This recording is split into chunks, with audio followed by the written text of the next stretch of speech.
The following may contain offensive language, adult humor, and or content that some viewers may find offensive. The views and opinions expressed by any one speaker does not explicitly or necessarily reflect or represent those of Mark Radulich or W2M Network. Please listen with caution, or don't listen at all. Hooray for Hollywood, where stars are living large, in mansions with their servants and their credit cards in charge, with fame that's fleeting, but the egos never change, where everyone's a genius, except the ones who really arrange. Hooray for Hollywood, where the scandals always sell, where every whispered secret is a new tabloid's tell. Oh, how we adore the endless red carpet galore. Hooray for Hollywood, where less is always more.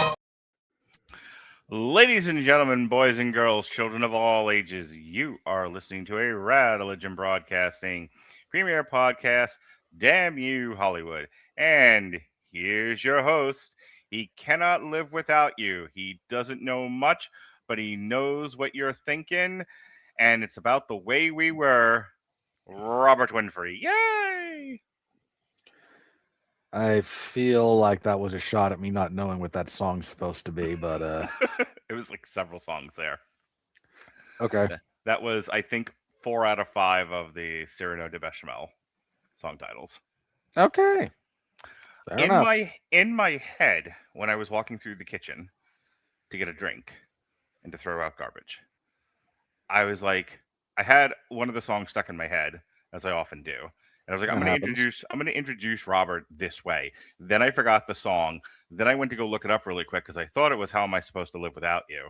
And maybe it was, but now I can't find the exact lyric I was going to use to embarrass you. So instead, I just spat out what I did. Mm. That was me riffing. Your intros are not something you should riff. They should be carefully planned. At least more broadly outlined than than the idea stage. Yeah, I mean, well, that said, like, of course I know How Do I Live Without You because it's the love song in Con Air. Oh, is that? It's been a while since I've seen Con Air, so I don't remember it. Oh, you need to rewatch it, preferably with your children, because it is the most ridiculous thing ever. Well, in all of the director-focused triple features that we've ever done, how we've never done Michael Bay, I'll never know. That's not Michael Bay. Oh, okay. Which person did Con Air? I think John Woo did Con Air, actually. No, that's not John Woo. No, you're thinking of Jerry Bruckheimer as a producer because Bruckheimer produced it. There's a really easy way to figure this out. There is, and I'm trying to do it off the top of my head. Con Air was directed by Simon West. Okay. So what Michael Bay movie was I thinking of that was like Con Air? I'm thinking of The Rock. Like, not Dwayne Johnson. No.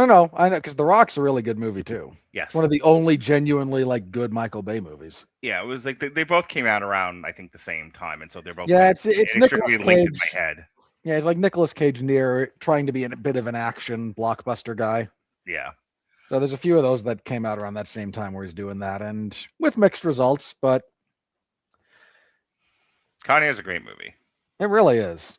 Dude, you got like him, Steve Buscemi, John Cusack, John Malkovich, Danny Trejo. It's a really tight movie. Yeah. Definitely stood out in its time. Hey, what are we talking about tonight? Well, not a very tight movie, but a sprawling movie, as it were. We'll get into that because we're talking about the most recent release that we've discussed. It is Crime 101. Crime 101 is a 2026 crime thriller, though my son was not thrilled. Film written and directed by Bart Layton. If you don't know who Bart Layton is, well, you should. I take that back. You should not know who Bart Layton is. He worked on American Animals from 2018, The Imposter from 2012, and Banged Up Abroad, the story of Mark Radulich. That was from 2006 to 2022. He's an English filmmaker. He rose to prominence as a documentarian, winning a BAFTA award and for an outstanding debut and nomination for Best Documentary for The Imposter. He then directed American Animals, a hybrid documentary docudrama film based on the Transylvania University book heist. Wonderful. Someone took a chance on this guy. You know what? And little preview, I think it mostly paid off. This is based on the 2020 novella of the same name by Don Winslow. It stars Chris Hemsworth, Mark Ruffalo, Barry Keoghan, Monica Barbaro, Corey Hawkins, Jennifer Jason Leigh, Nick Nolte, who look like an animated pile of mashed potatoes. My God. And Halle Berry, who hasn't aged in fucking decades. Like she took the exact opposite drink that Nick Nolte drank.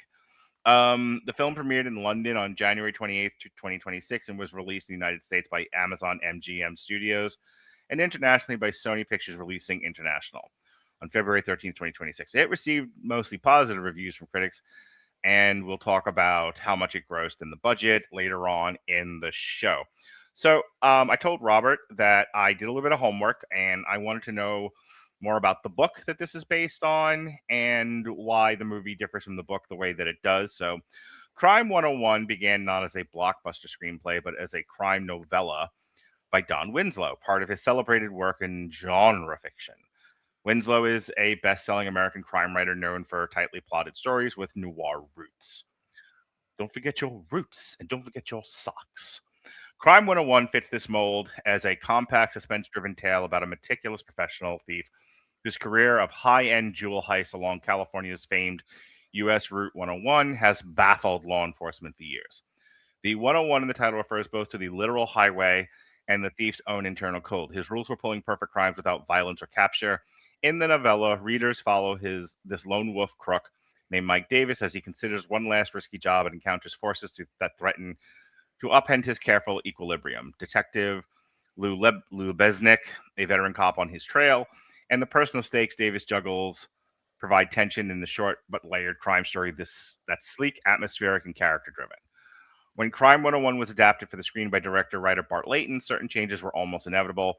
A novella typically runs far shorter than a feature screenplay, so expanding Winslow's narrative into a full-length film about 2.5 hours, boy was it ever, required adding material, deepening character arcs, and sometimes restructuring relationships to maintain dramatic momentum for a general audience, not just readers of the original book. Layton had acknowledged that reimagining a short-form crime story into a long, emotionally textured cinematic narrative posed creative challenges, especially in balancing plot with character development and pacing. One major difference between the book and the movie lies in how expanded characters and emotional arcs are handled. In the film, Mike Davis, played by Chris Hemsworth, is given more relational dimension, including a noticeable romantic subplot with a woman named Maya, plus a partnership with Sharon, who's played by Halle Berry, as a disillusioned insurance broker with her own personal frustrations and ambitions. These developments serve two purposes. They broaden the emotional palette beyond pure heist mechanics, and they offer audiences multiple points of identification. The thief with the secret, the law enforcement figure caught between duty and personal struggles, and the insider drawn into the criminal plan. This ensemble approach goes beyond what the novella's short, more singular focus could explore. Another notable difference is the introduction and amplification of the antagonistic forces. In the movie, a volatile criminal named Orman, played by Barry Keoghan, adds external pressure that isn't as central in the novella. This character heightens narrative tension and gives the story a stronger sense of physical danger and unpredictability. Elements that resonate well on screen, but might only be implied or sparingly used in the book's more controlled crime world. Finally, the emotional resolutions and thematic beats tend toward reflection and cinematic closure, such as the detective's choice to let the thief escape under certain conditions and the symbolic gesture of giving away diamonds or possessions, whereas the novella might emphasize the logic and mechanics of crime with less melodrama. Movies, particularly big-budget thrillers, often reward clear narrative arcs and emotional payoffs that satisfy broad audiences, even if they depart from a book's tone or focus. So in summary, Crime 101 started as a tightly wound crime novella, focusing on a single thief's code and a detective pursuit.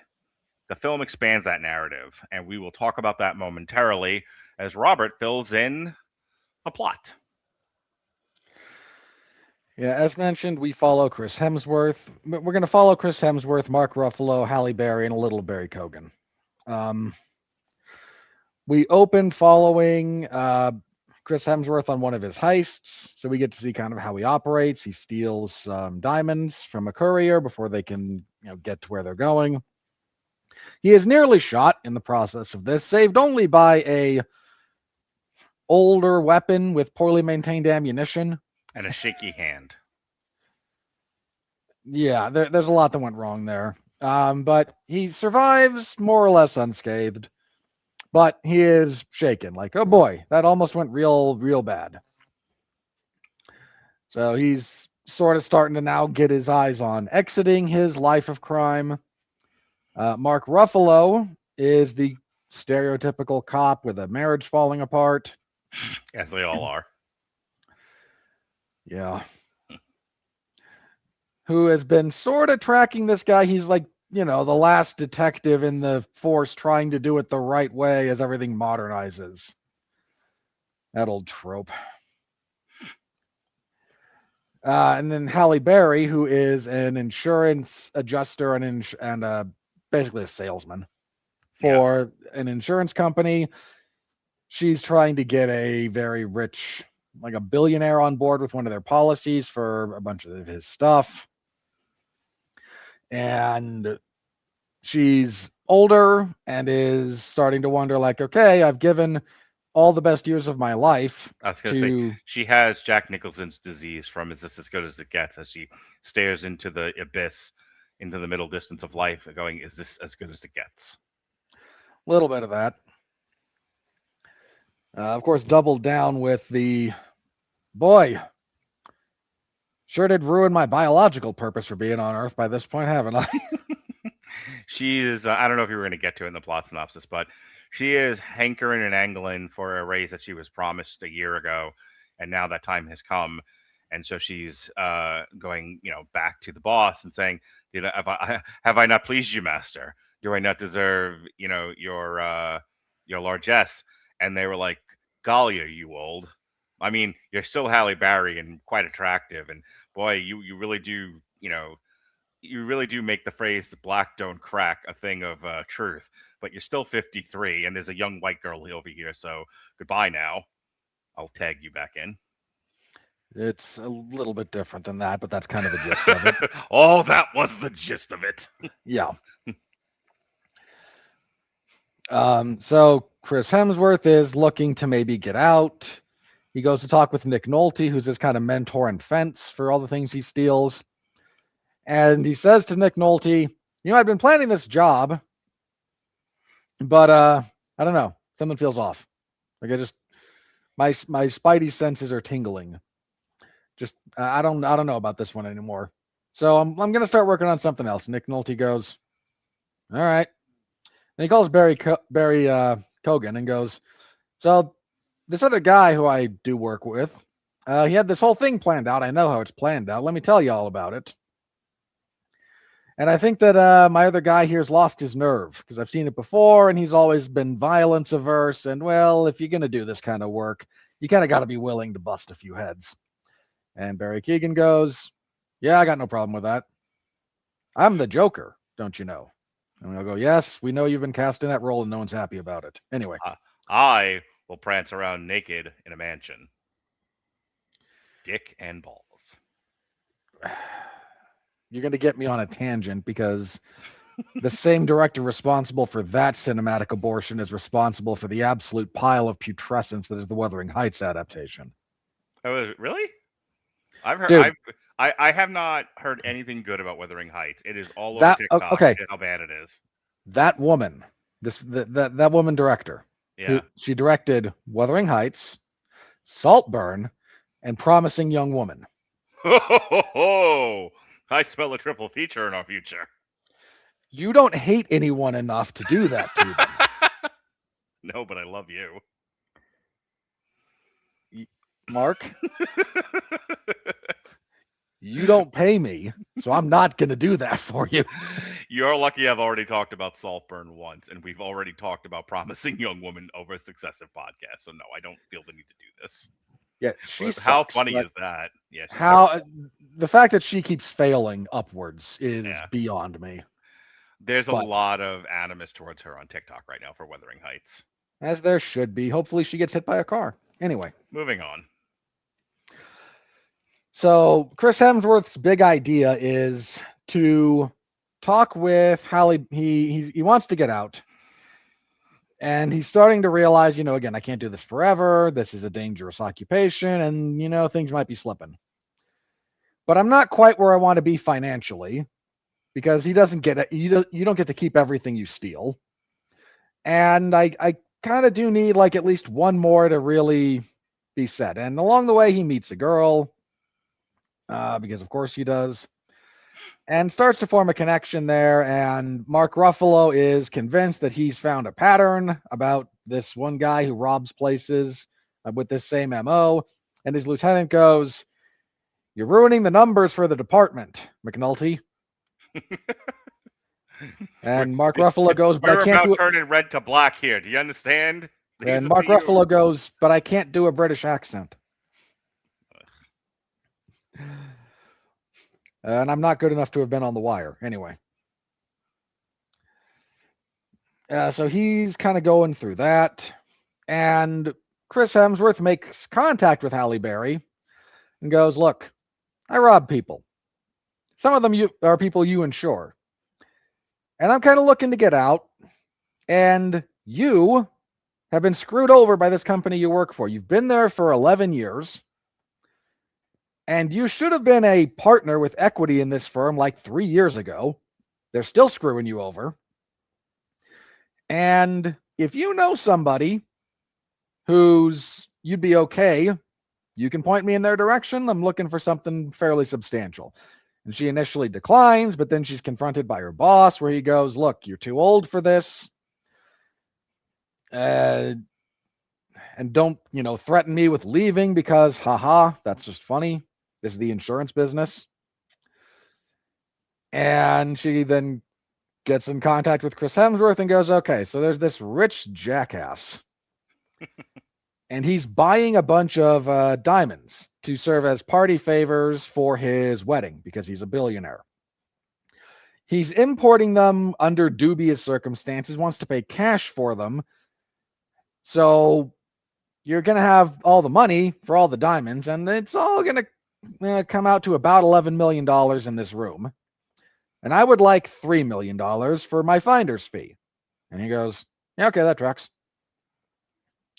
Now, along the way, Nick Nolte has gone to Barry Keoghan after Keoghan kind of screwed up he successfully robbed the jewelry store in the other one, but because he's a screw-up and a hothead, there were complications, significant ones.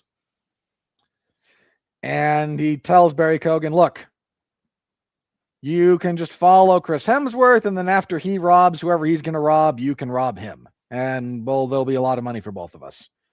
And Barry Keoghan goes, "Sure, what could possibly go wrong?" So there's a little bit of cat and mouse between Chris Hemsworth and Barry Keoghan. There's a car and motorcycle chase.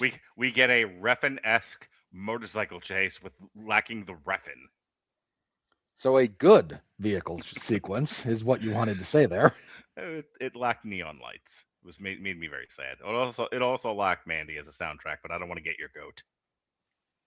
Yeah, it lacked Mandy as a soundtrack because Mandy's a terrible song. But I gave you a turkey. Anyway, keep going. Oy. So all this kind of comes to a head. A couple of other things happen. There's one other thing that happens along the way.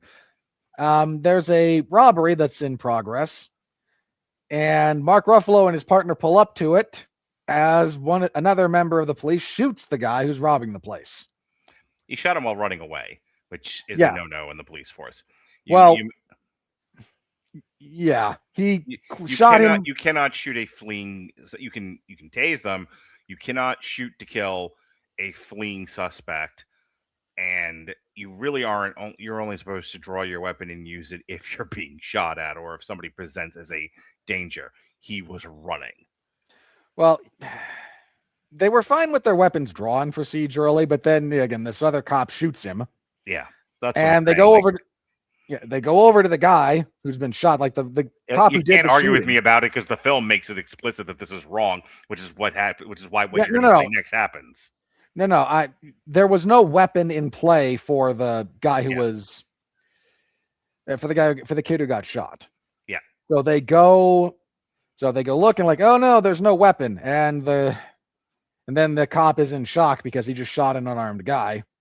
Yeah. Well, who was committing a felony robbery, but was not brandishing a weapon. Hang on, making a point.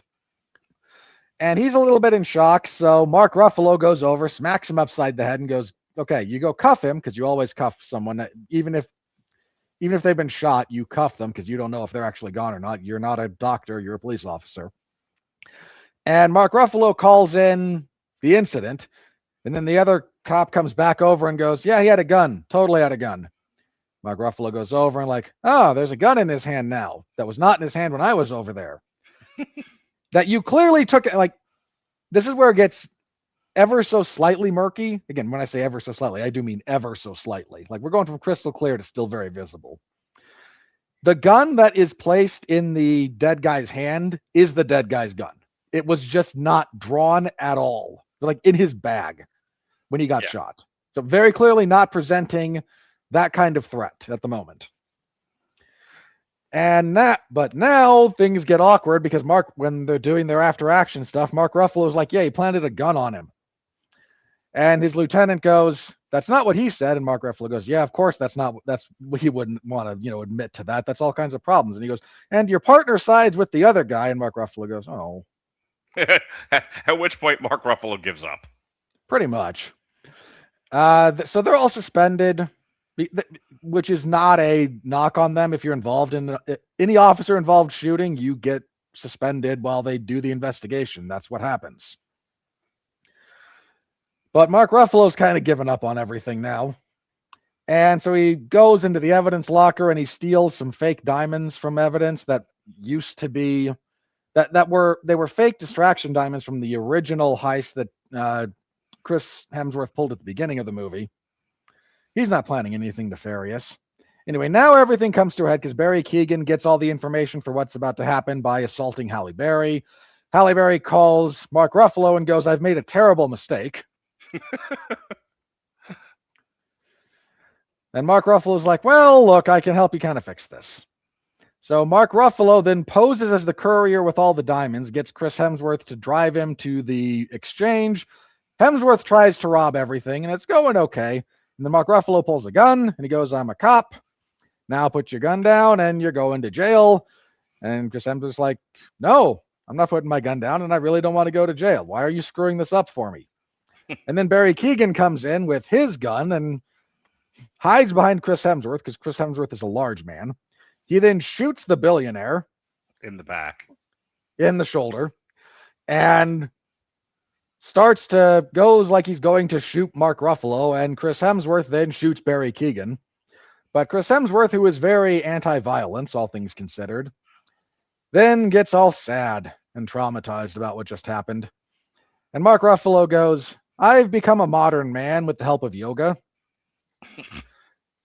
So, my traumatized friend, just go. We have this guy on tape doing a brutal robbery. All of your crimes we can pin on him. All the money's still here. All the diamonds are still here. There's actually nothing really tying you to this apart from what we've seen, and I'll handle this." And Chris Hemsworth just kind of staggers and walks out of the door. And Mark Ruffalo then goes to the rich billionaire who's not happy he got shot. It's understandable. And he goes, "Look, here's what's going to happen. I'm going to call the cops. They're going to show up. They're going to listen to me because I'm a cop. And you're going to reinforce what we say.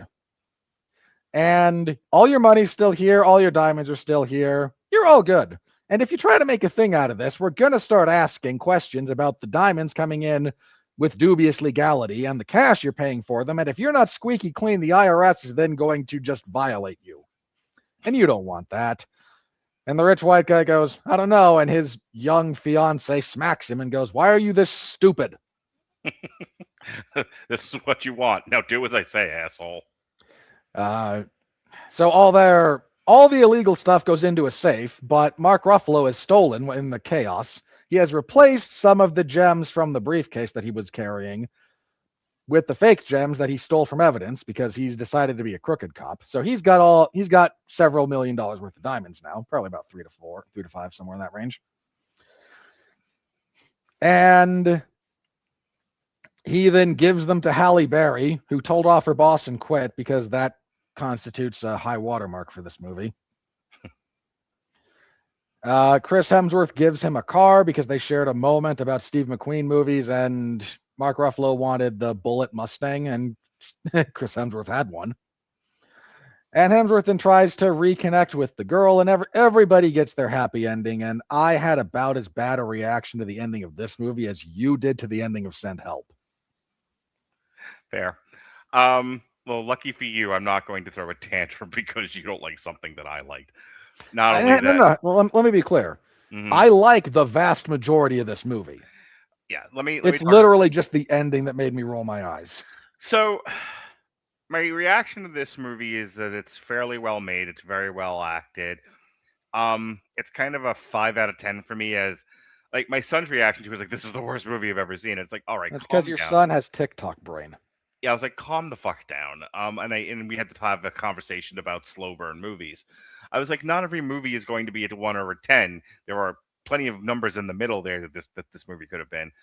That's the thing. And the only reason I'm bringing up my son's reaction is it's very easy to call this a nothing movie, because there was once upon a time in movies where movies didn't have to be all the things. This is not an all the things movie. This is a genre movie. Yeah. And it's a halfway decent one. It's not great. It's not terrible. It's a halfway decent genre film. I made the Refn joke before because that's what it reminded me of, but Refn is more French noir and a lot of neon lights, and this has neither. So it was. So this kind of reminds me of the Eddie Izzard joke about how if any movie makes a bit of business in England, then it'll get remade in America, but they'll turn the knob and they'll turn it up and rip the knob off. Is more or less the joke. This kind of feels like somebody tried to make a Refn movie, but was like, but I'm not doing the garbage that he does. Okay. There's a much more wide-reaching reference going on here than the obscurity of Refn, and how much I hate him. Just spit it out in 10 words or less. So this is about the best version modern Hollywood is capable of making of Heat. Yeah. So anyway, which is a sad state of affairs. Yeah, I'll instead of blowing you off, I'll acknowledge that this is a good modern cover song of a Michael Mann movie. It's slow, it's methodical. It asks you to consider character. It's really, other than the one chase scene between Chris Hemsworth and Barry Keoghan, where he's chasing him in a car and Barry Keoghan's on a little motorcycle, and there's a lot of really fun camera shots. There's some interesting chase work being done, and Barry Keoghan smashing into a car and flipping over was fun stuff. The whole movie does a lot of like shift to POV, shift back again, have the camera follow a guy into a car close up, kind of a thing. It's like it's almost shot documentary style. Like I'm not surprised this guy's known for documentaries, because the movie in places is shot like you would shoot a documentary while still being entirely fictional. The idea of a criminal with a code of honor and ethics, not wanting to be a particularly violent person, he's just kind of in it for the money, is interesting and fun and something worth considering, and that's about it. Halle Berry's character is actually tightly well written, because they could have made her so much more shrill and uninteresting, and instead could they have. And instead they used some adult restraint, and she's exactly what she needed to be. And if you're going to disagree with that, it's I just assume you just don't like Halle Berry, because there's a little bit of her way of acting in that character that's either you like it or you don't. I happen to like her a lot. I think she's a very attractive woman with pretty exceptional acting skills. And I think because she's another one who has acted in 50 million movies, some of which are very bad. She sometimes gets labeled as sometimes very bad, but I don't think she's bad. I just think she's in bad stuff. If I may just piggyback on that. Sure. I don't think she's a bad actress. Mm-hmm. I think she's not a good enough actress to turn in good performances in bad material, in a bad movie. Yeah. And I'll go along with that. And that's a problem. If we're looking at like the arc of her career, it's a problem. It's not a problem here where she has good material to work with. Yeah. Mark Ruffalo is also handled very well, lest anyone accuse me of being racist or sexist. Mark Ruffalo is also an insufferable douchebag in real life. And utterly odious, but a very good actor. And sometimes in it comes out in the characters that he plays. Like he somehow can't turn off his stink in some of what he plays. Here, there's a lot of restraint. And I think he's acting in the confines. Like I'm sure he wanted to be more Mickey 17 than he was allowed to be here. And thankfully the director in this case like held something over his head and went, no. Yeah, he treated him like Damon Wayans and Bamboozled by Spike Lee. It was just like, no, Damon, no, Mark. So I can tell he's acting very, very well against the confines he was given, which is good because that's exactly what this needed. I'm not sure if Barry Keoghan was acting or if someone legit gave him meth and just said go, because I couldn't tell the difference. Which, to be fair, Barry Keoghan doesn't do meth, so great job, buddy. Yeah, excellent job convincing me you're on meth the entirety of this picture. Outside of that, I don't really have a lot else to say. This is one of those where go see it in the movies to support movie theaters, but you're not going to get anything out of the experience more than just going to the movies. I will say this, it didn't beat Wuthering Heights. We'll talk about that in a few minutes, but my theater that I saw it in was full. People are interested in this. So you know, just to the money on this briefly, so let me go with your point. Look, Wuthering Heights is the car crash movie that people are going to see to see how bad is this. No, this can't possibly be as bad as yes, it can, and it's probably going to fall off incredibly hard. Yeah, this movie got a little bit of steam and a little bit of momentum behind it because it's nice to. I know the way I'm going to say this and how it sounds, but it was nice to watch an adult movie. No, I'm not even going to make fun of you for that because that's what I was starting to get to before you interrupted. This is one of those things where, hey, if you want to go to the movies and see something serious that's well made and well acted, like I don't have a lot of criticisms of this. It's overly long. It's more longer than it needed to be.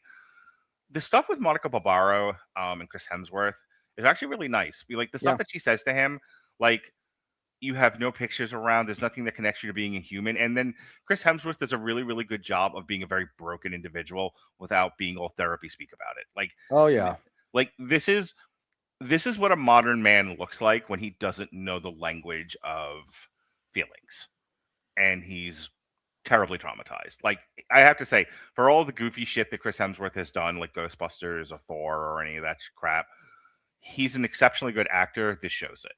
Yeah. The combination of his performance and the score, anytime we're following his character, like I got tense with him. Yeah. That's a very tightly wound individual. And when you get like the hints of his backstory, you start to understand why he behaves that way, because he's hypervigilant and yeah. And I like Monica. Like I have to say, like the use of restraint with all of these characters, very un-Hollywood-esque. I could see why people would struggle with this movie because you're used to seeing everything in very loud colors. This movie is very muted, but it's muted in all the best ways. Like it reminded me of a movie. It would have fit very, very much at home in the 70s, like the late 70s Dog Day Afternoon era. This is a very, if you don't want to use the word adult, make it sound like porn. It's a very mature movie. I would like to reclaim adult as a descriptor, and because if it's porn, just call it porn. Like, what are we doing here? Well, I still would like to call it mature. It's a very mature movie. I think the filmmaking process is very mature. I mean, the problem is like mature now is code for adult, which is code for porn. So there's no getting away. I fucking hate you and this generation. I am tired of being newspeaked to death. I don't like it either. That's why I'm saying let's just be completely accurate with our description. If it's not pornography, then it can be adult. So anyway, worth going to the theater for, Robert. Yeah, there's a lot that as you may have gleaned, there's a lot that I do like about this. Hemsworth's performance is really good. This is a nice reminder that the man can act. Please ask him to do more things that are interesting. Not just tell him to put on the clown nose. By the way, I am glad that you stuck to your guns and we stuck with this instead of good luck, have fun, don't die, because apparently that did not do well this weekend. So we will talk about that later in the year. At some point, probably, for reasons that are known only to Mark. Gore Verbinski. Okay. I wasn't aware he directed it, but okay. That tracks. That tracks. You mentioned this is too long. It could have been saved at this length with something else that actually like drove momentum. So this movie is the biggest thing wrong with this movie, if you're like me, is that it constantly evokes Heat and is nowhere near as good. And look, I understand Heat's maybe one of the best. It is one of the very best crime movies ever made. It was the best movie of that year that got completely shut out of the Oscar nominations for reasons beyond anyone's comprehension. I feel the need to tell you my dad hates the movie Heat. Or at least he did. At least he did when he saw it way back when. I don't know what he thinks now. Does not. It's hard to know what my dad thinks now. Brain's turning to mush. But go on. That just reinforces my perspective on your dad's opinions.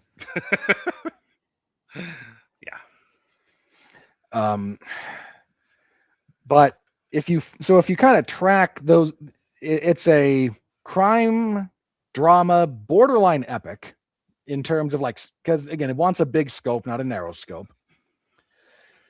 It's set in LA. It tries to make LA a character, which is usually a mistake because LA is devoid of character, but Heat pulled it off a little bit. This one slightly less so, but they do make decent use of it as a setting. So, and considering how much of modern filmmaking is just, hey, we're in a city. Well, which one? It's a city. Except for the Wrecking Crew, made wonderful use of Hawaii. That's a reach, but okay. just twisting your nipples. Keep going. Uh-huh. So it does okay with that, but again, like you're deliberately kind of the sort of cat and mouse between Ruffalo and Hemsworth is meant to evoke the bits of the cat and mouse between Pacino and De Niro. You've still got the cop with the marriage falling apart. You've got the criminal who's found a person who is able to connect in with society. If you give Hemsworth a crew of 3 people and make at least one more of them as interesting as he is, you've just got a bad Heat remake here. Like it's that close. Mm-hmm. So that's one of the reasons that I struggled with parts of this is, you're reminding me of a much, much, much better movie by your own design. Yeah. Like this is not accidental. This is not me going, well, it's a crime movie, therefore I must liken it to Heat. Well, no, it'd be interesting to hear the director. You know what? Keep going. I'm going to see what I can find. Okay. The big problem that this movie runs into at 2 hours and 20 minutes is it's really lacking another piece of oomph, another punch. Again, because I'm referencing Heat so much, Heat has the opening heist that goes sideways. Then we spend a lot of time with the characters and the investigation. Let me know when I can interrupt you. Go ahead. I know where I am and what I want to say. Okay. I would have waited. It's okay. Yes, director Bart Layton was aware of and influenced by Heat. Good pickup, Robert. But he didn't set out to copy it directly. Rather, he used it as part of a lineage of noir-inspired crime films that informed Crime 101. Here's what we know from interviews and early reviews. Critics and reviewers note that Crime 101 wears its Heat influence on its sleeve, with comparisons drawn to Michael Mann's iconic 1995 crime drama, especially in its depiction of a calm, methodical criminal and a dogged detective in Los Angeles. The style of Crime 101, moody LA, noir, meticulous planning, and thematic echoes of cops versus career criminals, often reminds viewers of Heat and other Michael Mann films like Collateral and Thief. Layton himself has acknowledged that it's hard to make a Los Angeles heist movie without Heat looming in the background. In interviews, he's mentioned remembering Heat as a completely exhilarating experience and wanting to bring a similarly noir contemporary feel to Crime 101 without simply emulating Mann's work. In discussions about the film's genre and craft, Layton emphasized that while he loves Heat, his intention was to make something that stands on its own, more character-driven and warmer and emotional connection than a strict replication of Mann's style, which I think he largely achieved, especially in the warmer and emotional connection department. As a general rule, I'd agree with that. All right, there's a little bit more here, but it's not worth reading out loud. Keep going. So Heat then has the bank heist and the big shootout, which everyone remembers as like it's the big set piece for the movie. But it's not the conclusion. There's an aftermath to it. And then our big conclusion is the chase and the gunfight between De Niro and Pacino. This movie desperately needed for want of a better expression, needed the bank heist shootout. Because what this movie has is the opening crime, where the tone is set, and we're introduced again. That is our impetus for meeting all the characters. Then the closest thing we get to a punch in the middle is the car chase, which is fine. It's a good scene. But then there's a long time before we get to our final, set piece, and it's the world's weirdest Mexican standoff. Like, there's a big gaping hole in this movie where the shootout needs to be. In an interview, Bart Layton explicitly named his visual and genre influences when making Crime 101, and they not only included Michael Mann, Heat, and Collateral, but also stylistic elements from Drive by Nicholas Winding Refn. Late, you're not wrong. I get to be right. I'm just saying. One, that's me lamenting Refn being announced on this podcast again. Never let it go. Second, since you're just kind of doing this with your large language model assistant, I do wonder if no, it's not giving you what it wants, but it's showing me the receipts. Thank you very much. Cynic. That if it's doing that, we're all good. Yep, I can see the citations. Layton said his goal was to evoke a noir feel with deep colors and a contemporary film noir quality, and that the Drive aesthetic informed how he visualized Los Angeles as a character in the story. So Layton recognized Refn's influence on the visual DNA of modern crime thrillers, even if he wasn't trying to copy Drive's hyper-stylized neon look. Critics see the echoes too. I don't want to keep reading this and keep interrupting you. I just wanted to let you know we're both right, Smarty. Well, that's all right. So the movie really does lack like a big punch, kind of near the middle towards the end. Yeah. And that's a big hole to leave in your movie when it's 2 hours and 20 minutes long. Like, honestly, I think because of the world we live in and the state of the way things are, that gut punch is supposed to be Barry Keoghan punching out Halle Berry, because that would be enough. Probably because that's probably enough for people today. Well, it's enough for the 13-year-olds, but you say tomato, I say tomato. I know. I'm just I'm saying that lack of a big act, because Barry Keoghan attacking Halle Berry it's not nothing, but it's not a sustained, you don't get that as a big action high and then we get descending action out of it emotionally. It's a tense moment. It's certainly a good, well shot. It's I'm fine with it, but that's to get her to talk with Mark Ruffalo. It's more a plot point than it is a big crescendo of action. And okay, it's just a missing component of what would have really elevated this movie above what it wound up being.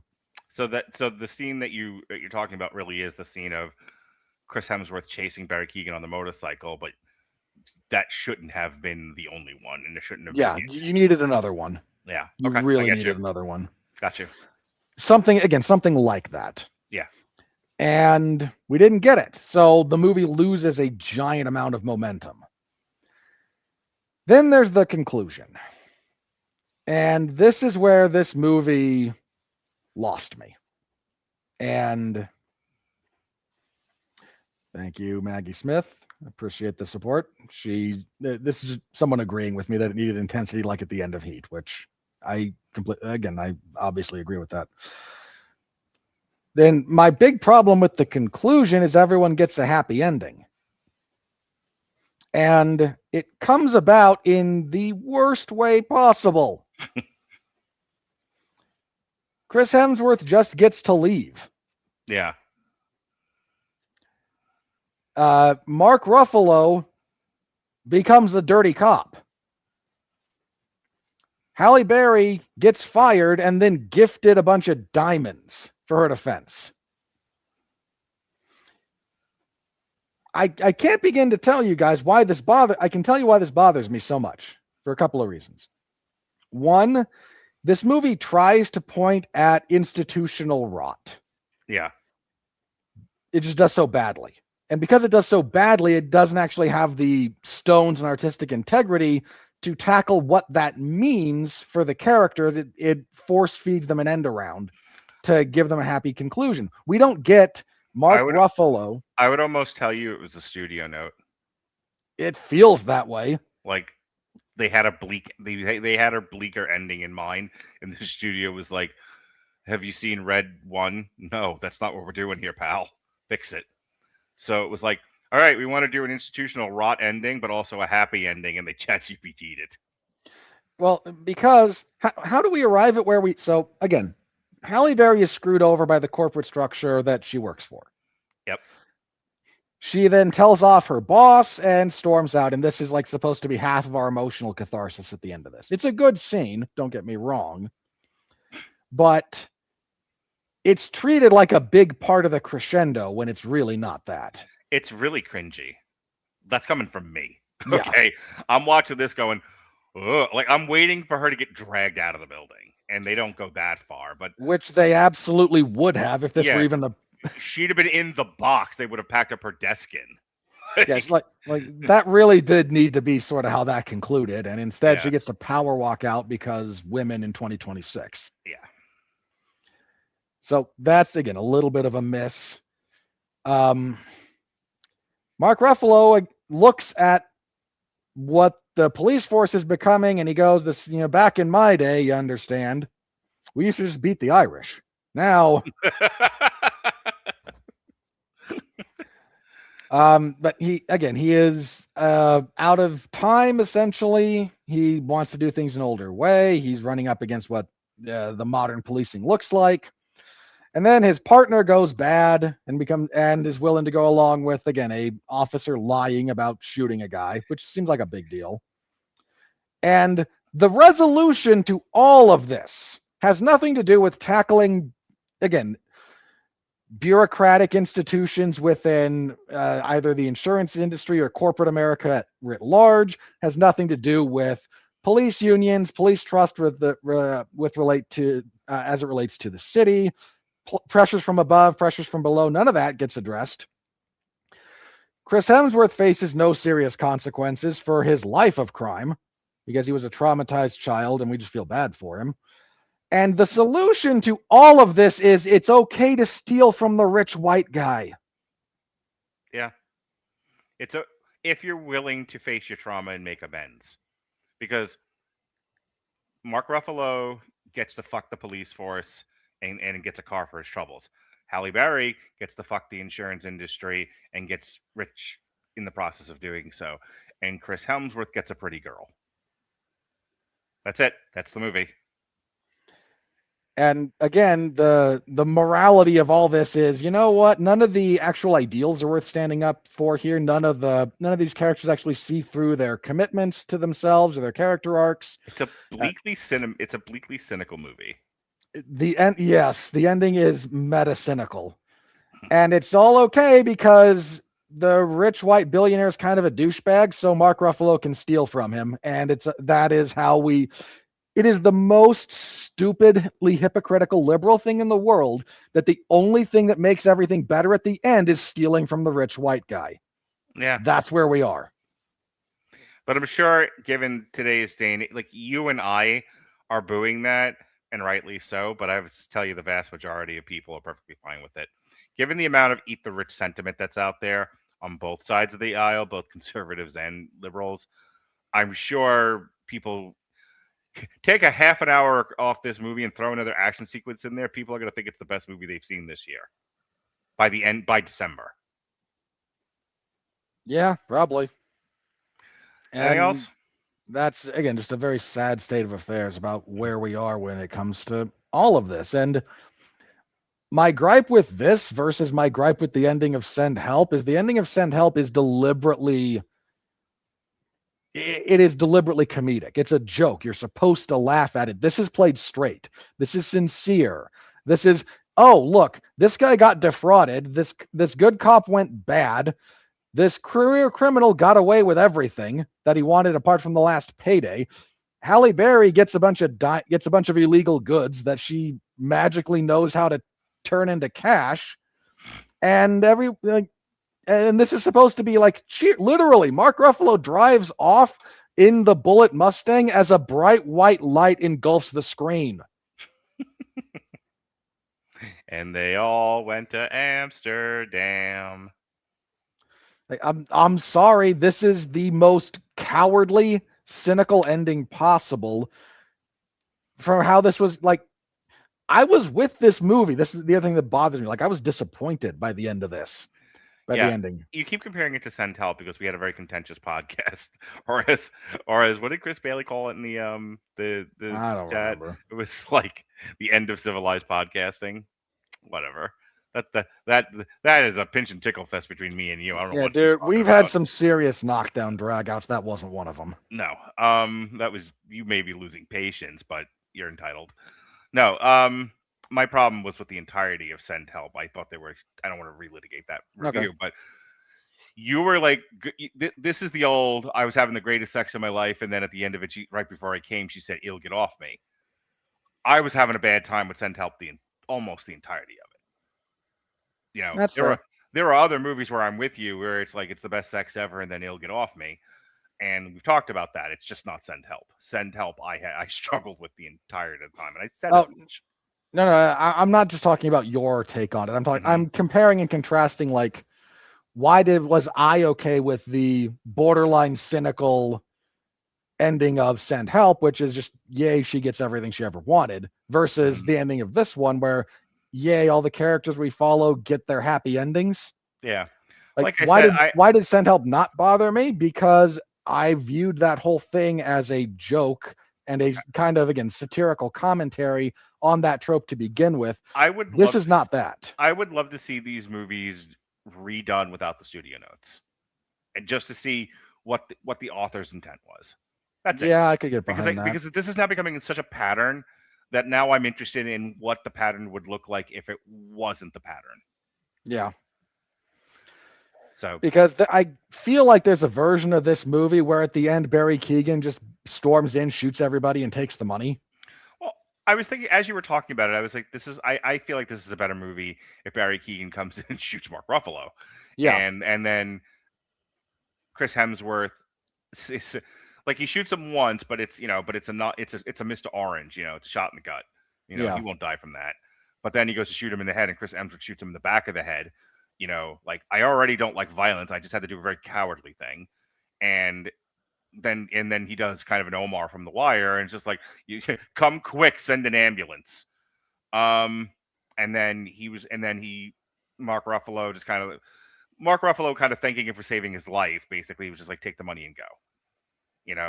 The real culprit is gone, is dead. Where I'm gonna tell the billionaire, and the wife is going to do the exact same way. Everyone tells the billionaire to shut the fuck up and bend over and think of England.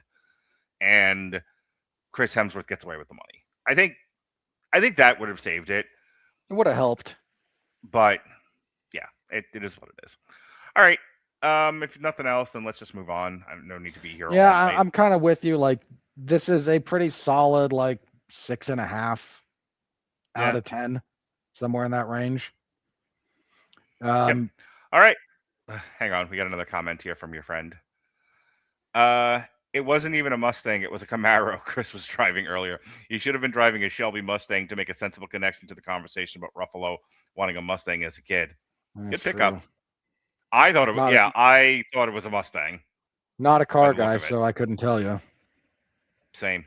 So, like I said, I looked at it and thought Mustang. So thank you, Maggie, for pointing out that it was not, in fact, a Mustang. It was a Camaro. Well done. Appreciate you. Appreciate all of our commenters that hang around and listen to our babble. Always. Speaking of Babel, here comes the money. We're in the money. We're in the money.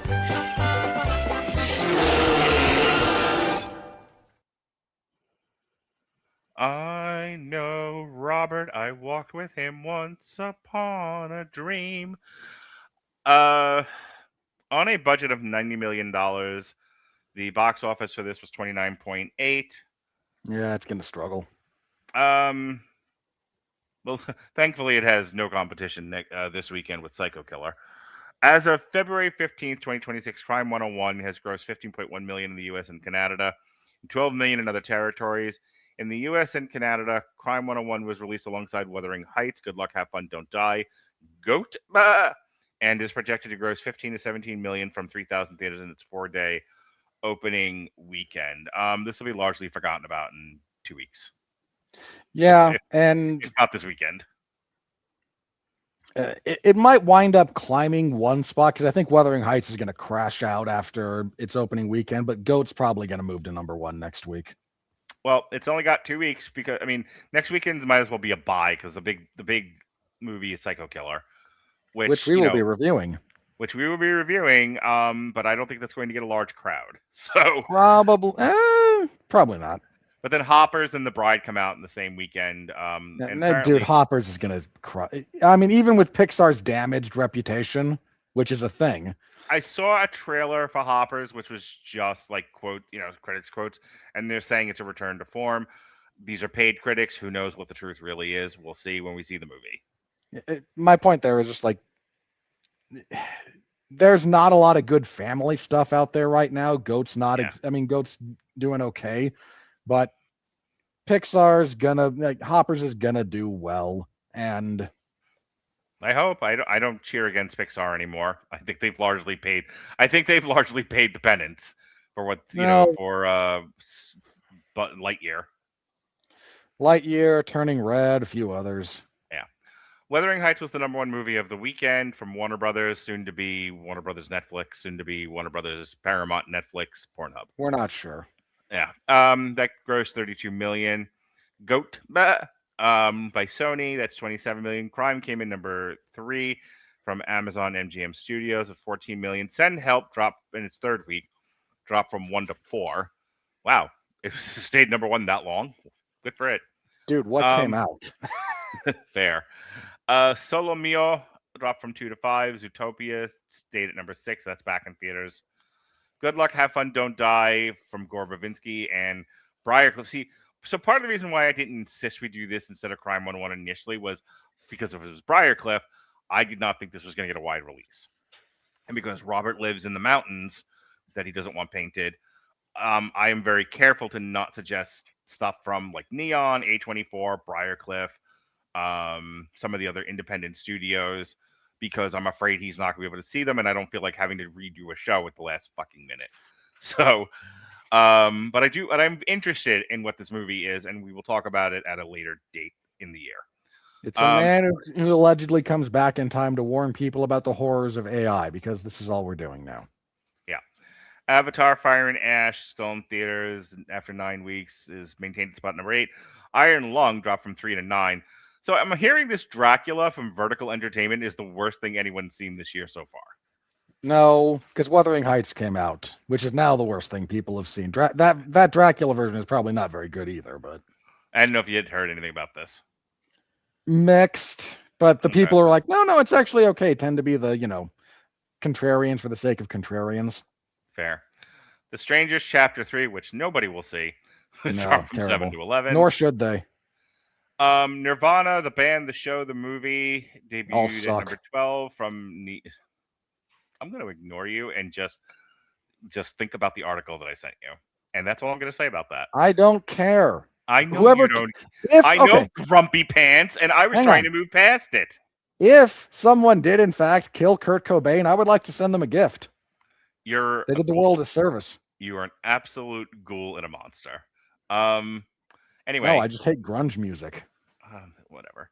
The Housemaid dropped from 12 to 13. Cold Storage debuted at 14. The Mortuary Assistant debuted at 22. Oh, what a terrible idea that was. That's based on a video game. It's actually kind of scary. And okay.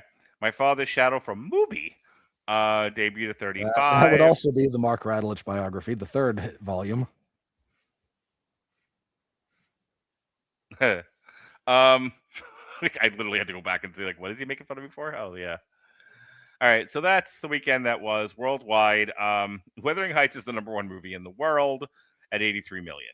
And none of this shit really matters until we get to April, basically. Pretty much, yeah. I mean, there'll be some stuff in March that'll do halfway decently. Probably in the 200 millions is usually the March high watermark, unless you do a Deadpool or something like that early on. But we really don't start counting the big movies until April, and then May starts the summer. So Wuthering Heights is #1 with 83 million. Send Help is #2 with 73 million. 28 years later, The Morning Wood is 56 million. Mercy is 52 million. Goat 50 million. Iron Lung 44 million. Return to Silent Hill 41 million. Primate just dropping like flies. As it should. Greenland 2 is 39 million and Shelter is 35. Crime 101 just missed the 10 spots with 28 million. So it'll probably get there next week, give or take. Yeah, I mean it's got to beat 35 million to get into the top 10, but it's not going to last very long because you figure Hoppers will be in the top 10 for a little while, maybe The Bride. We have Scream coming up shortly after that. The Bride, probably not. I've mentioned this when we've talked about The Bride before. Mm-hmm. That's either going to be like genuinely great or the worst thing you've ever seen. That will not be there is no middle ground for that movie. It's giving, and I don't want to use the word giving because I hate this generation the way they speak. But for the sake of argument and it is reminiscent of, it is evoking. Yes. I get a very Bonnie and Clyde vibe from it, or a lesser version Sid and Nancy thing going on with The Bride. Natural born killers. Yeah, natural born killers, that kind of thing. Couple goes on a killing spree motif. We'll see. You and Alexis will talk about it, and I will eventually watch this thing later in the year. You probably will, and I will probably tell you it's a bad idea before you do, and you probably will anyway. It's fair. Yeah, so we have Psycho Killer next weekend. Then we have Scream 7 actually precedes Hop. Oh god. I have Psycho Killer and then Scream and then Hoppers before I get a fucking break. Ugh. You set the schedule, man. I don't set the schedule. I react to a schedule that's being given by Hollywood. It's not my fault. Okay, you are reactive in this. You have no agency. Got it. Yeah. Well, I can't tell them to please put the nice family movie in between the two stabby movies. Now, can I? So yes, we have Psycho Killer next week. Shut up. Next weekend, then Scream 7, then Hoppers, and then The Bride. Then Project Hail Mary, which looks lovely. Then it really does. Then and I got to catch up on the first one before we see this. Then Ready or Not 2, Here I Come. You might enjoy Ready or Not. It's fun. what Yeah, was a you, Alexis, and Jason movie? I think so. It's from the same guy who did, was the Vampire Kid movie we reviewed. Can't remember the title, but Vampire Kid. You may not have been on that review either. All right, and then after all, Sammy, those are fucking onions. Come on. Oh no, I saw that one. That was I know now. I know which one you're talking about. Those are fucking onions. That was another. That was the Dracula's Kid movie. Yeah, again, the child vampire. Yeah. Okay, I now know the movie you're referring to. Yeah, same guy. I think it's the same guy who directed Ready or Not, so it's kind of got that same feel to it. Then we have, then that's all of March. By April, the first $1 billion movie of this year is going to end up being Super Mario 2. Maybe. And then, April's going to be a weird month for us because then after that, we are doing a streaming movie called In the Blink of an Eye. Then after that, Abigail. There it is. That's the one. Look it up. Was it going to bother me until I looked it up? Thank you. Then we're doing a comic strip. I told you where you can find the book. I bought the book, the real version. for 4 kids walk into a bank. That'll be fun. You and I haven't done a comic strip since Old. And then we've got a streaming movie, Apex, in April. So like the big movie of April, the one, the one that's going to be $1 billion and knock everything out of the top 10 is Super Mario. The Super Mario. Galaxy I'm less movie. convinced that's going to hit $1 billion, but that's all. Well, I should phrase this carefully. The $1 billion film is not back in full force yet. And I think if something's going to Super Mario Galaxy or whatever it is, definitely could, because broad appeal. The last one did, and the last one did. It's by a company that doesn't have the tarnished reputation that Pixar. Yeah, or this Disney is still Illumination. Yeah, Illumination hasn't pissed anyone off. Like they have a good track record. They're the Minions people. They're the Despicable Me people. The Secret Life of Pets. I mean, Migration didn't do very good, but Migration was just an okay movie.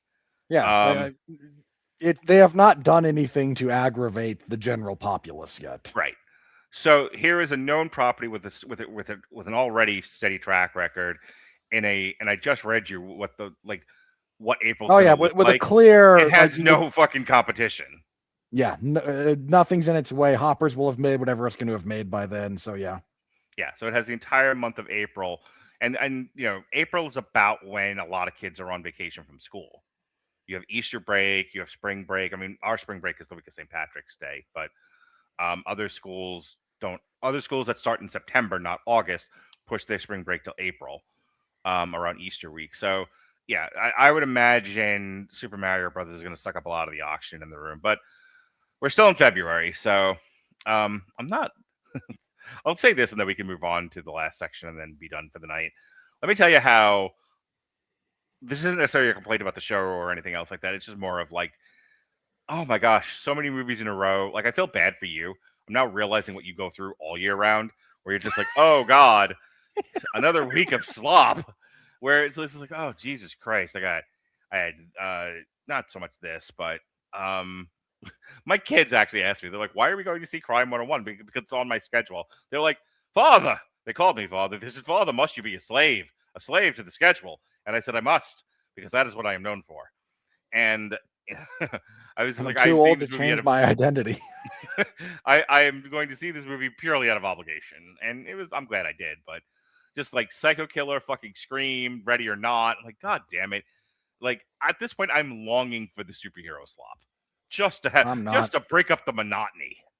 You know what? I will deal with more of the horror slop before I go back to the superhero slop. Like, you will pry this golden age of schlocky horror crap from my cold dead hands before I have to sit through another Thunderbolts, into Marvels, into Superman, into Captain America, Black New World Order for that particular fetish or whatever the.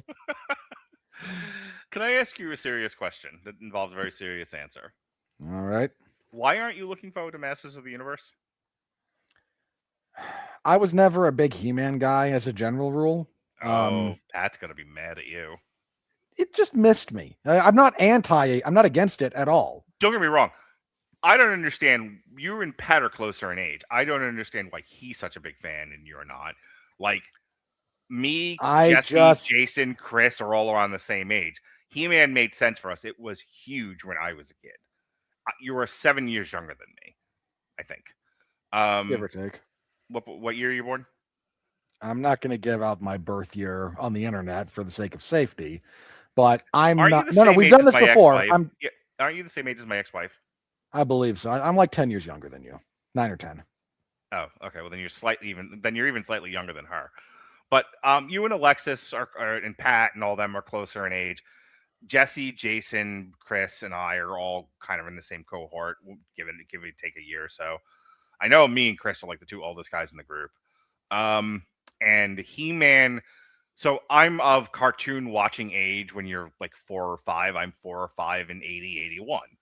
He-Man is like, it's He-Man, Transformers, G.I. Joe, Thundercats are the biggest things out there. And the next tier below that is all the anime bullshit. At that time, that wasn't considered anime, but it more or less was, which was Voltron, Silverhawks, etc., etc. And at the time, like I said, He-Man was huge, and it would be huge till about the mid '80s. Hence why you had the one attempt at doing a He-Man movie that sucked balls. So I Be get nice that. to Frank Langella. He does a good Skeletor. I get why you are saying it didn't hit you the way that it should have. What confuses me is why it hit Pat the way that it did, seeing as he's around your age. Would have been, I think, access to television at the time, as well as what's passed down. Like, I'm the oldest kid in my family. So if I had an older brother who was, say only like 4 years younger than you, give or take, would have probably introduced me to He-Man when I was a little bit younger. Right.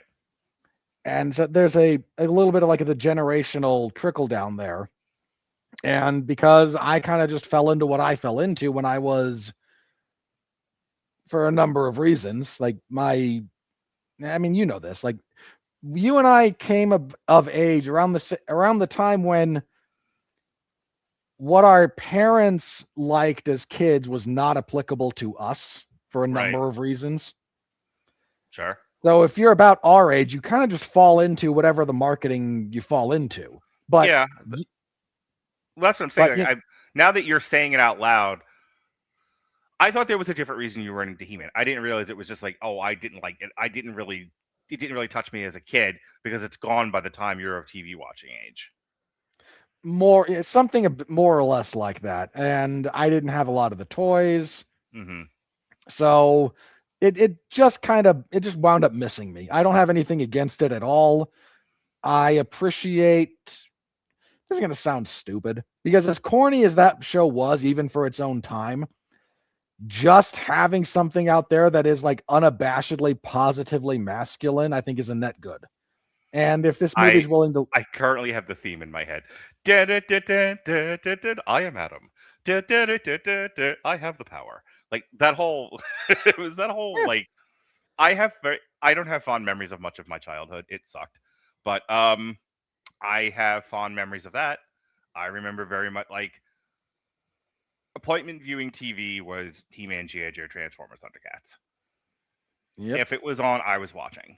I even watched when the little bit that it was on. I even watched the original She-Ra show because I liked He-Man, and as girly as She-Ra was, it was like a masculine, feminine show. It was good enough for me. As an aside, I also watched nowadays all we have are feminine, masculine shows. True. As an aside, I also watched Gem and the Holograms, but only because it was half Bigfoot and the Muscle Machines, and I needed to make sure people understand that about me. I was willing to wait for the Monster Car show to, I was willing to sit through the girly rock band show to get to the monster trucks. Yeah, this is something that for the younger people you don't understand, and I need to explain this to you. If you missed an episode, you missed it. Like anything you missed when it was just terrestrial broadcast, you missed. There was no streaming. There was no TiVo even, like you couldn't pause it. You watched it when it came on, and that usually meant to avoid missing the start of your show, you'd watch the back half of whatever came before it. Yeah. No matter how stupid it was. Well, that's the thing. It's a 22-minute cartoon of which 11 minutes were Gem and the Holograms, and the other 11 minutes were Bigfoot and the Muscle Machines. Yeah, and when you got to those things, that's just what you did. Like, I don't care about this, but I care about the other thing, so I suffer. Weird time in cartoons that was, because you have hyper masculine, very boy-centric shows like the ones I've mentioned now a few times, but also fluffy animal shows, Shirt Tales, the Get Along Gang. You remember these? Yeah, a little bit. You also get Sailor Moon breaking in around this point. Later, around more your time than mine, but like I'm thinking of like the early Saturday morning cartoon era. Oh, you also you get this is a weird one, but like you get the original My Little Pony show, which is nothing like the current iteration. Oh, not even close. You know what you also get around this time? Because Atari's a big thing. Around the mid to late 80s, you start getting video game adaptations. So you get Kangaroo. Odd ones, but yeah. Yeah, you get Kangaroo, Bingo, Bango, Bongo, Kangaroo. You get that one. I don't know if you remember the Boxing Kangaroo. That was that show.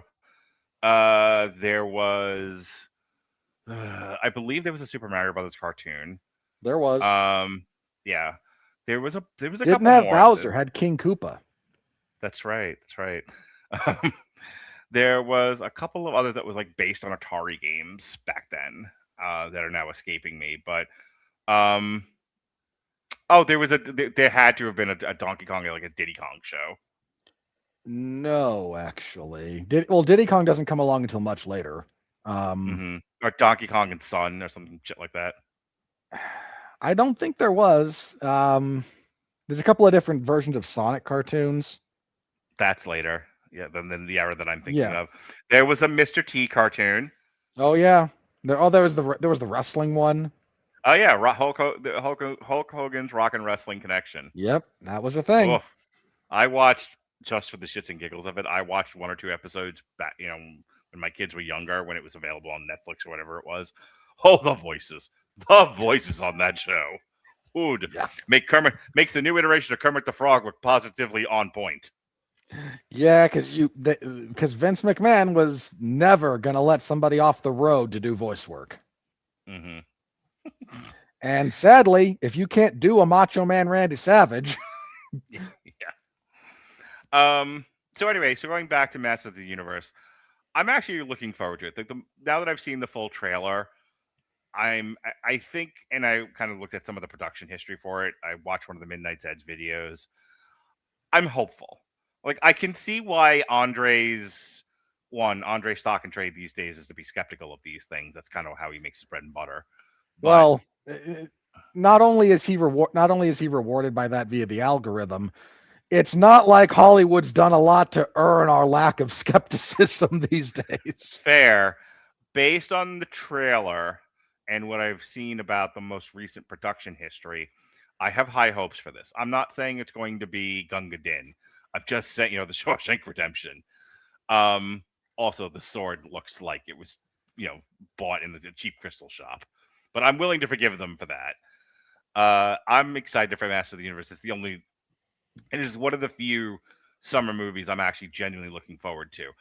Because I said all of that to say the following. The only reason I am at this point looking forward to Supergirl besides Lobo is I need a fucking break from every movie is people being disemboweled, which I know is like your and Alexis's thing, and it's fine. And you're like, as you said, you will never take the horror movies from my cold dead hands. But I don't know if you know this or not. You and me are not the same.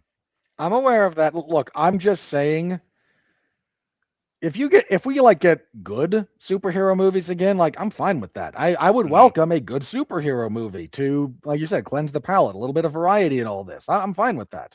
Yeah.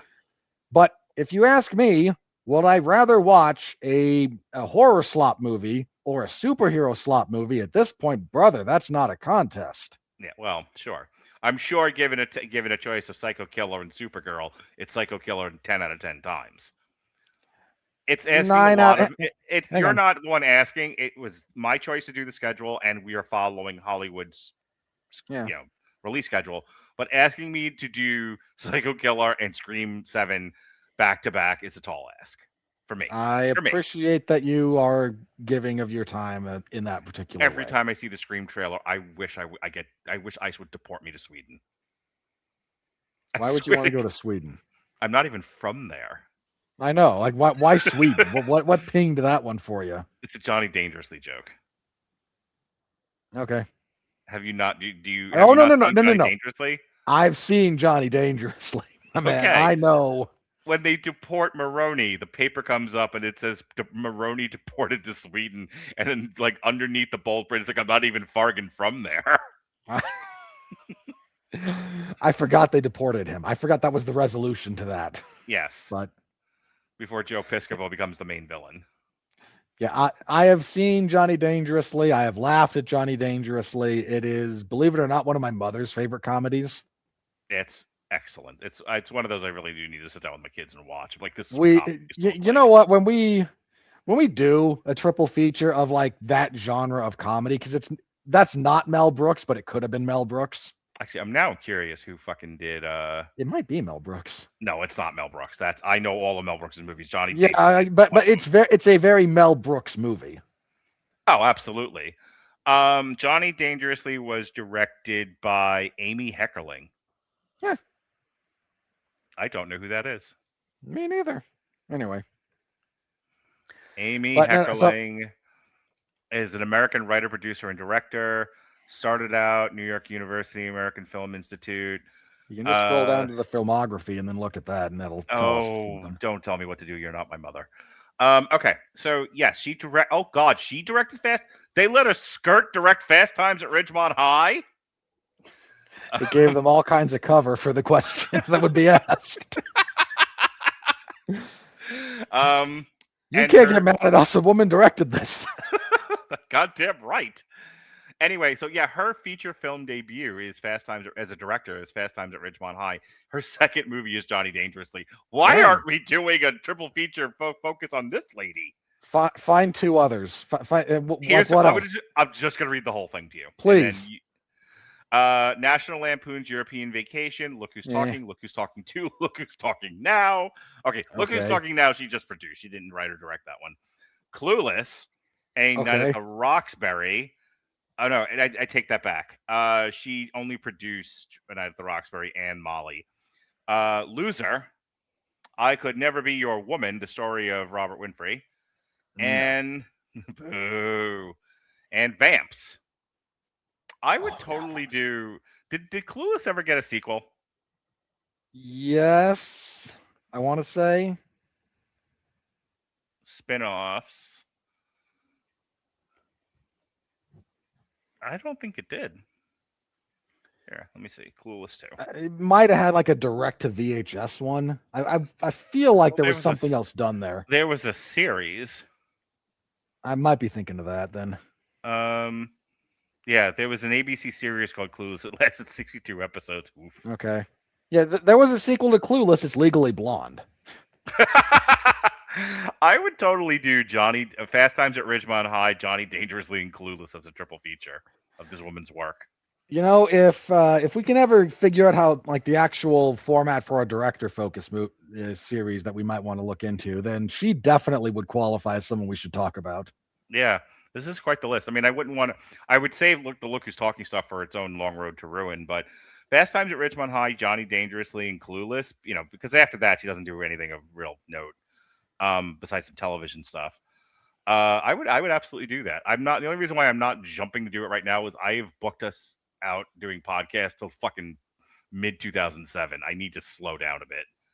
2027, not 2007. Yeah, no, it's I'm so far out. I'm into repeats of years. The year 3007. Yes. All right. With that said, now that everyone's got to witness us do some planning for future podcasts, how about we do the critical review?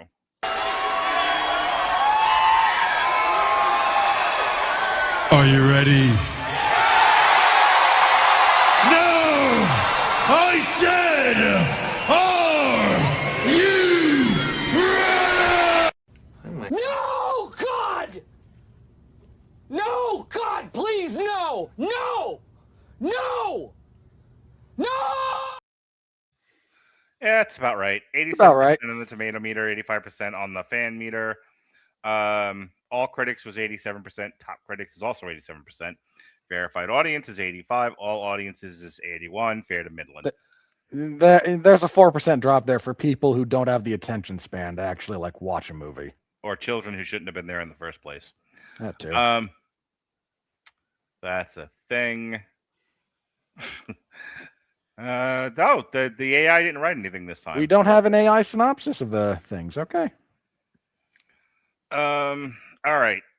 Let's get into Brittany Frederick of TVBrittanyF.com.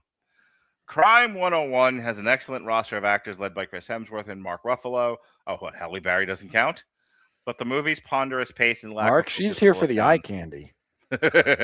Take your shirt off, you Australian son of a bitch. She yelled at the screen unprofessionally. I would assume. The future ex-Mrs. Winfrey, Carla Hay of Culture Mix.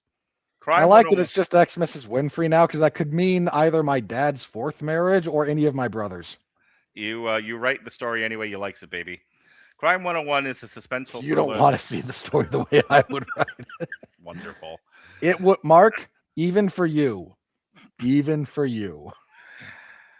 Crime 101 is a suspenseful thriller that doesn't always have credible scenarios, but has credible characters. The movie story about jewelry heist doesn't just focus on cops and robbers, but also has the perspective of an insurance agent. You Dude. just repurposed the synopsis, you I was lazy, like, lazy person. Did you have ChatGPT write that for you?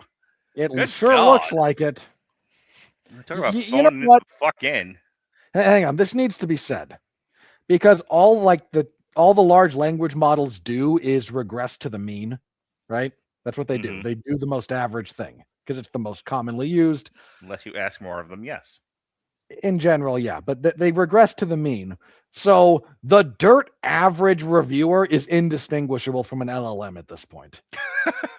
Speaking of dirt average, Hannah Strong of Little White Lies.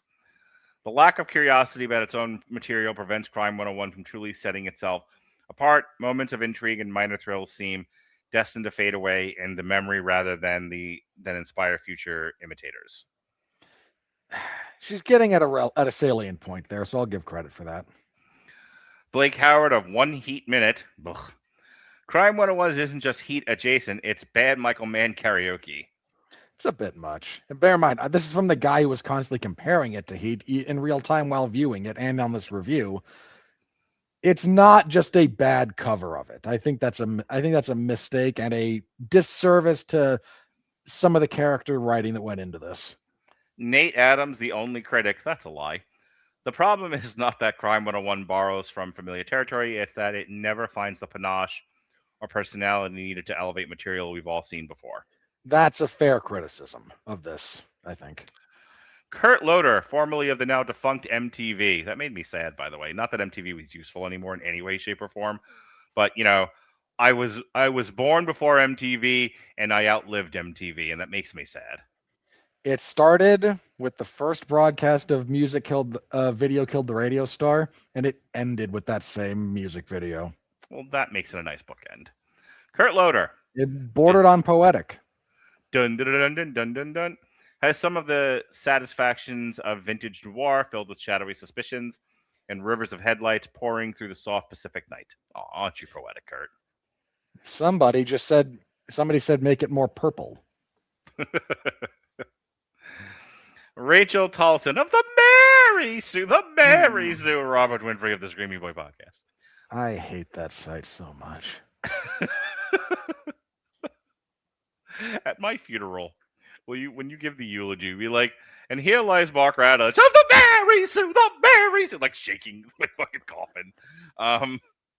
No.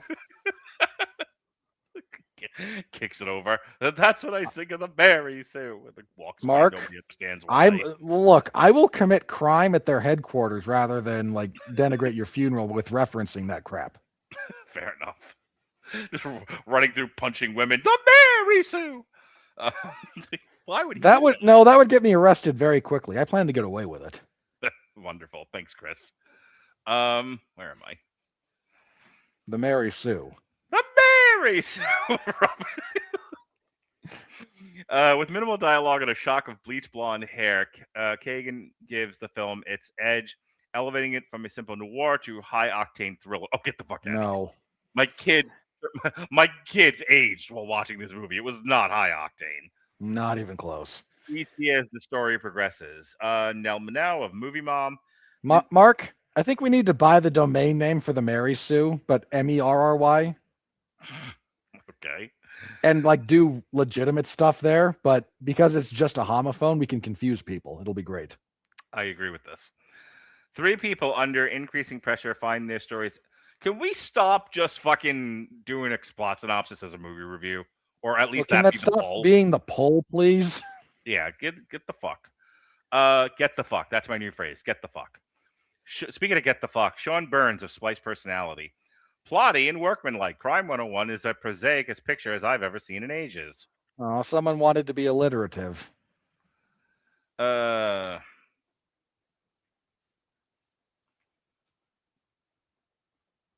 Speaking of illiterate, JeremyJohns.com. It's heat light, absolutely. Ugh. I feel like that ellipsis is doing some work there. and should not have. Like we needed what was in that ellipsis. Yeah.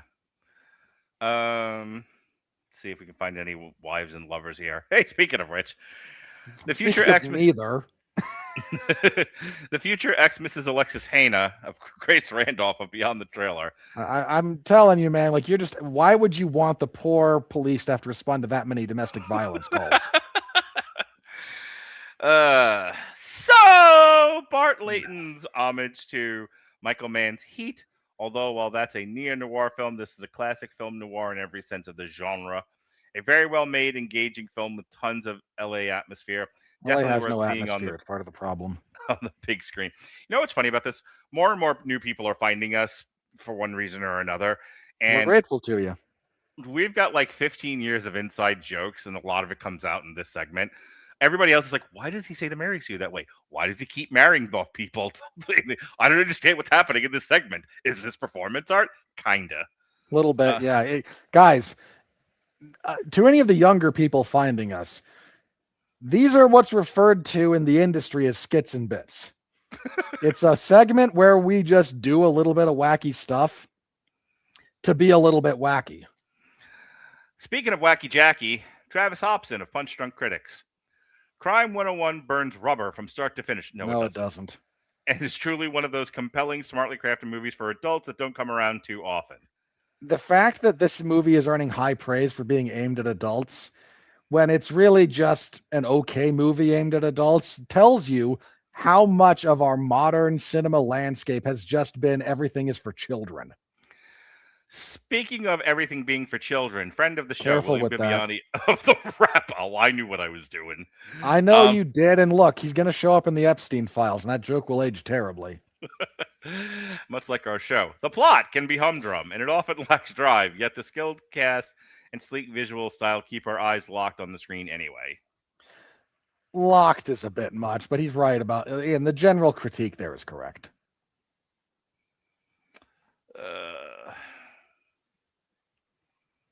Well, that's that. Ho hum. Next week is Psycho Killer. Poor Mark. Everybody, like the stream, please. Like, comment, subscribe, interact with the product a little bit, because Mark has to watch Psycho Killer, and he's going to hate doing that. Yeah, So I know Jonas is going. He wants to go see it. You should probably not let your 13-year-old son see Psycho Killer. He'll be 12 in April. Lily, I think. Definitely don't let the 11-year-old see Psycho Killer. The 15-year-old girl, however, is on the fence about it. She was like, well, I have to check the parents' guide, which means she's a more responsible parent than I am. I appreciate so much how so much of Gen X parenting is trying to recreate Gen X, where kids have to like parent themselves for large swaths of their existence. My children are just fine. They're wonderful, obedient children. You have done a very good job raising children who will be contributing members of society and not antisocial jagoffs running around with TikTokified brain mush. Thank you. You have created people rather than the subhuman troglodytes that are populating the vast majority of the world. That's the nicest thing you've ever said to me.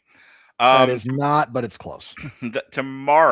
Yesterday, I should say, we did a Metal Hammer of Doom where it was more like the mega power. I referred to it as the mega powers versus the natural disasters, not the natural disasters, the Twin Towers. Jesse and I were the Twin Towers because why wouldn't we be? And the heroes of our picture. In that you were once standing and are now fallen. And are now a crumbled mess. Yes. So we had Mick and Robert Cooper as the mega powers as we argued over AI music. So so the show is named for the very first Fra Diavolo album, but I went through my entire several months creations of multiple albums. I'm sure Cooper was just thrilled listening to all that. I have seen you lose your patience with me. It was interesting to see him lose his patience with me. I could see steam coming out of his ears. Mick was fine. Mick was trying to take a chicken shit episode and turn it into chicken salad. Robert Cooper was like doing a filibuster, talking about I don't want blacks in my pool. Like it was that level of like I'm this much against what you're doing.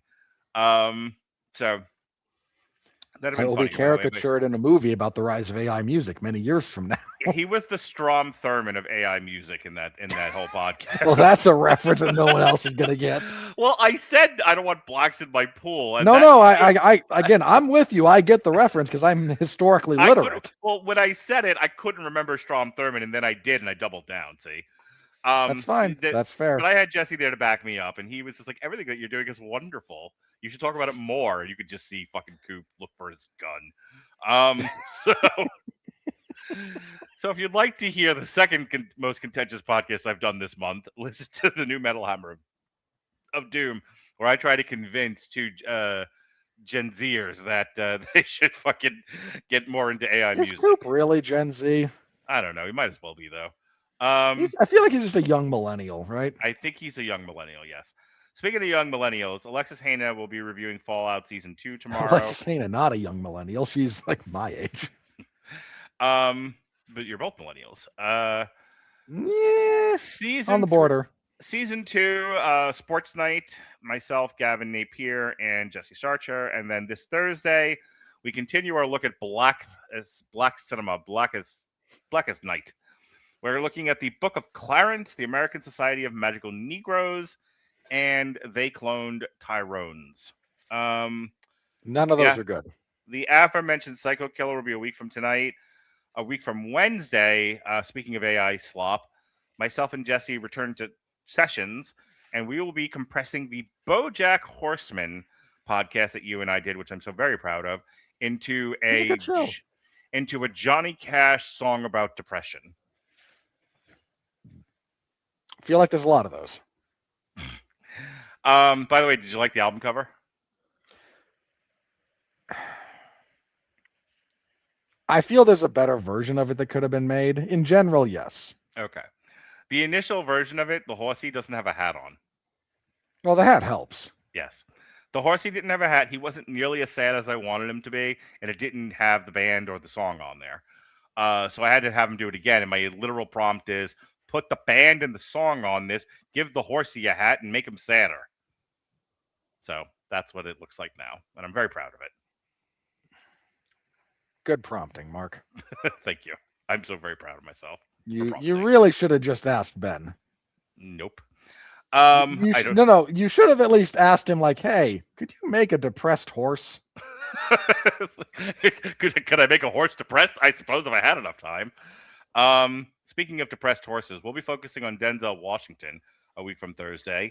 We'll be looking at Glory, Mo Better Blues, and John Q, and I'm trying to figure out which one of these I want to make my son watch. And then hang on. I'm thinking Glory. Well, Glory is unabashedly the best of those movies. Yeah. So the answer is maybe Glory. If not, John Q is perfectly accessible to him. And then we close out February in Black History Month with Evan Bevins and I talking Robert Townsend as we look at Hollywood Shuffle, The Meteor Man, and The Five Heartbeats. I'm genuinely waiting for you and Jason to cover Birth of a Nation one of these days for your Black History Month. At some point, maybe the last year I podcast in general. Let me tell you how. So the last year before you die. Yeah. But anyway, people should stop asking me to do podcasts because they only want to review one movie, and the girls have made this mistake many times. They learned faster than the boys did.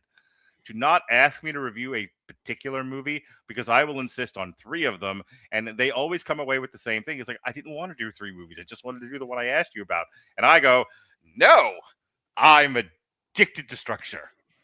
So, except for in one instance where Kat and I agree to do an on trial for Bring It On because I refuse to do the fucking direct-to-video sequels. As you should. None of them are good. Yeah, no. And and I looked at the director of Bring It On, and I went, "There's no way I can turn this into a triple feature unless I focus on fucking Reese Witherspoon." So I'm not doing that either. Is it Reese Witherspoon and Bring It On? 90% certain she is. Yes. I can't remember if it's her or Kirsten Dunst. It's one of those two. It might be. I keep thinking Kirsten Dunst and Reese Witherspoon are the same person. Well, that's a mistake. They're not the same person. It might be Kirsten Dunst then. I'm almost positive it is. I would. It believe is. you. Yeah. Okay. Reese Witherspoon and Kirsten Dunst, the same lady. Look, you could have turned it into a triple feature about Gabrielle Union. Who the fuck would watch that? Anyway, Mark, it's Robert, Black History Month. Robert, your plugs. You go from, dude, that's the meanest thing that could have been said about Gabrielle Union. And, That's me for you. I mean, you didn't even have to make it racial. You just buried her. Yup. Yeah, that did In kind the of. proud tradition of black women don't matter. Who the fuck would watch a triple feature of Gabrielle Union movies? Oh, Folks, I am a reflection of the way Hollywood is, nothing more. That did remind me though. Like there was one exchange in Crime 101 that I absolutely loved. Mm-hmm. It's when Mark Ruffalo and Jennifer Jason Leigh are breaking up, Mm-hmm. and he's angrily leaving. Mm-hmm. And he's like, yeah, maybe I will take up yoga and lose weight and get an apartment on the beach. And she just says, you're the least beach person I know. And it's like the most cutting thing that could be said to him in that moment. Yeah, it was good stuff. If you need a passively ugly Hollywood ugly white woman to yell at you, call Jennifer Jason Leigh. That's a very mean thing to say about her. I said Hollywood ugly. Okay. You put the appropriate qualifier on there. Okay, I'll give you that one. I still have trauma from what was the movie with her last year that we reviewed from Netflix? The Lovely Night, Overnight, something night. Vanessa Kirby. Only You. Oh, Only the Night. Yeah, Because the Night. Hang on, I will find it. Because the night belongs to. Wow, this Gabrielle winds up Union. being our second reference to Fast Times at Ridgemont High because she's in that movie. Yes, she is. Hang on, film. Night Always Comes. I was close. Your Yeah, plugs, sir. We're getting there. Again, Mark mentioned it, but next week we'll talk Psycho Killer, where we finally drag Mark into a review of a honest-to-goodness, deliberately transgressive, exploitative horror movie. Or a family movie if you're me. That is a you decision, Mark. And you know what? I'm not going to say anything about it because I don't need you to get mad at me. Fair enough. I'm gonna look at the parent guide while you do your plugs because I want to. Well, I need to ask real quick because you didn't review Long Legs with us last year, right? I did not. No. Okay. Yeah, so there's been a few of these that Mark has just managed to avoid for whatever reason. Yep.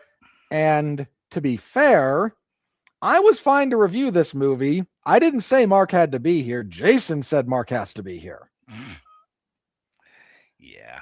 So all of your animus at being forced to do this should not be aimed at me. I would give you the pass. I appreciate you. Because I'm magnanimous and considerate. Wow. Okay then. Go on. Isn't it fun being on the receiving end of active passive aggression? There's no parents guide. Yet. It says add content advisory. No parents have seen it yet to do that.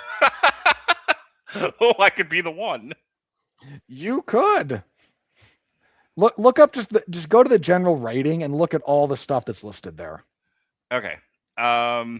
Strong bloody violence, strong sexual content, graphic nudity, drug use and language. I have to have a conversation with my children. I was going to say, like, at a minimum, your daughter is not going to be down for this, and God bless her. You should probably not bring the 11-year-old to a movie that doesn't have a green band trailer. Okay. Heard, acknowledged. Please get on with this. That said, your son could use another round of traumatizing, so, you do you. I'll make sure I take a picture of him outside with the movie poster.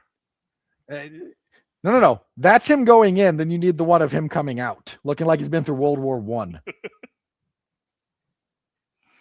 You could easily recreate that famous painting with him. Yeah, I'm already going to traumatize my daughter enough when I take her to go see Kid Rock this summer. Yeah, that is going to be interesting to have her worldview challenged in any kind of meaningful way. I told her I'm going to take a picture of all the sad faces she's going to make, and I'm going to make a T-shirt that says "The Many Faces of Lily." You just have to make sure to include all the sad ones she made at Motley Crue for some reason. Yes. Oh, her face during "Girls, Girls, Girls" for a while was my screen. Was my phone. Your lock screen. Yeah, my lock screen. Oh, for crying out loud. Motley Crue's awesome. You're plugged for the 5th time. Again, Psycho Killer next week. That'll be something. We will all feel bad for Mark. I cover mixed martial arts and professional wrestling over 411mania.com. You'll notice I offer Mark more sympathy than he ever offers me with the stuff that I have to watch. Yeah. Intermittently. For you, it's bend over MMA. Here comes the gravy pipe. Something like that. I cover mixed martial arts and professional wrestling over at 411mania.com. WWE SmackDown this last week, which continued to be solid. You know what? I'm happy that it's not terrible at the moment. So thumbs up. Of course, that's never good enough for the people in the comments section who are all like, why can't you give this above a 7? Maybe because I only think it's good. The vast majority of things fall into the average to good category. Who'd have thought?